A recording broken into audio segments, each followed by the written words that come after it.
பொய் சொன்னாலும் பொருத்தமாக சொல்லுங்கள். கனிமொழியை விமர்சித்த அதிமுக ஐடி விங். திமுக மகளிரணி மாநாட்டில் கனிமொழி வெளியிட்ட கருத்துக்கள் எதிராக அனைத்து இந்திய அண்ணா திராவிட முன்னேற்ற கழக ஐடி விங் கடும் விமர்சனங்களை எக்ஸலத்தில் பதிவு செய்துள்ளது. திமுகவின் பொய்யான வாக்குறுதிகளை விமர்சித்து அதிமுக ஆட்சியில் பெண்களுக்கு மாதம் 2000 ரூபாய் வழங்கப்படும் என உறுதியளிக்கப்பட்டது.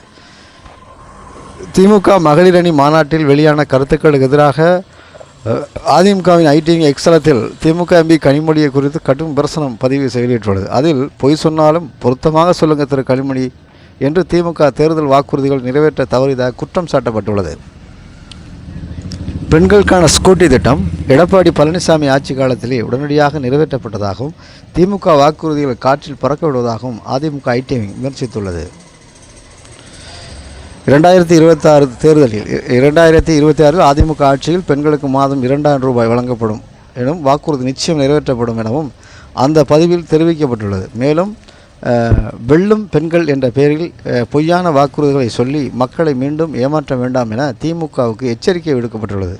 மதுவிலக்கு, நகைக்கடன் தள்ளுபடி உள்ளிட்ட முந்தைய வாக்குறுதிகளை மக்கள் மறக்கவில்லை என்றும் அதிமுக பதிவில் குறிப்பிடப்பட்டுள்ளது. இது ஒரு விஷயம்.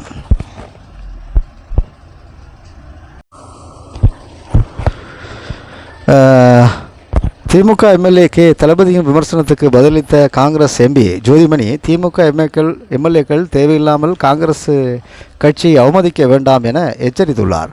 காங்கிரஸ் கட்சியில் யார் போட்டியிட வேண்டும் என்பதை ராகுல் காந்தி முடிவு செய்வார் என்றும் திமுக எம்எல்ஏக்கள் மதிப்புடன் நடந்து கொள்ள வேண்டும் என்று அவர் கூறியுள்ளார்.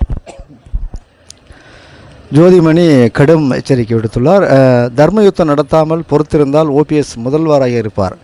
என்டிஏ கூட்டணிக்கு அழைக்கும் டிடிவி. 2026 சட்டமன்ற தேர்தலுக்கான கூட்டணியில் அதிமுக பாஜகவுடன் டிடிவி தினகரன் தலைமையிலான கூட்டணி இணைந்துள்ளது. பன்னீர்செல்வத்தை தேசிய ஜனநாயக கூட்டணி இணைவதற்காக அழைத்துள்ளார் டிடிவி தினகரன். தர்ம யுத்தம் நடத்தாமல் இருந்தால் ஓபிஎஸ் முதல்வராக இருப்பார் என அவர் கருத்து கூறியுள்ளார்.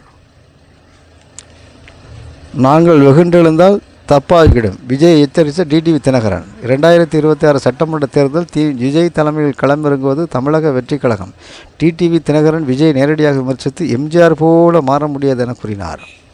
விஜயின் அரசியல் முயற்சிகள் குறித்து கேள்வி எழுப்பிய அவர், எங்களை விமர்சித்தால் பதிலுக்கு நாங்கள் வெகுண்டெழுந்தால் தப்பாகிவிடும் என எச்சரித்துள்ளார் டிடிவி தினகரன்.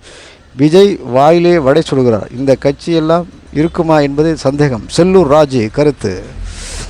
தமிழக சட்டப்பேரவை தேர்தல் நெருங்கியுள்ள நிலையில் விஜய் தலைமையில் முதல் முறையாக தேர்தலை சந்திக்க காத்திருக்கிறது தமிழக வெற்றி கழகம். அதிமுக முன்னாள் அமைச்சர் செல்லூர் ராஜு விஜயை கடுமையாக விமர்சித்து வாயிலே வடை சுடுகிறார் என கூறியுள்ளார். விஜயின் அரசியல் நடவடிக்கை மற்றும் கட்சி நிலை குறித்து சந்தேகம் எழுப்பியுள்ளார் திரு செல்லூர் ராஜ் அவர்கள்.